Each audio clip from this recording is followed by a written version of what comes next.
Hi, so today I'm doing another recipe from my book, From My Kitchen to Yours, because this is Cook the Book.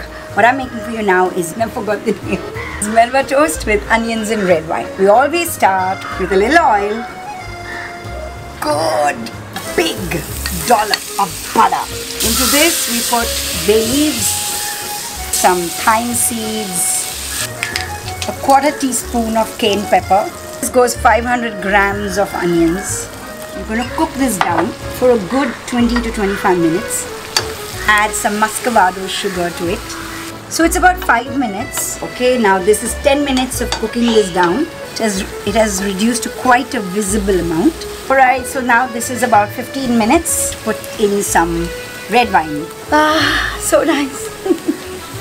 20 minutes. So this is it, just 20 minutes and you have the most yummy onion relish. So now we're going to make some Melba toast. Basically what you need is a little stale bread. Take the sides off. We're going to flatten them. Beautiful fresh Melba toast with a lovely red wine onion relish. Yum! It's just too good.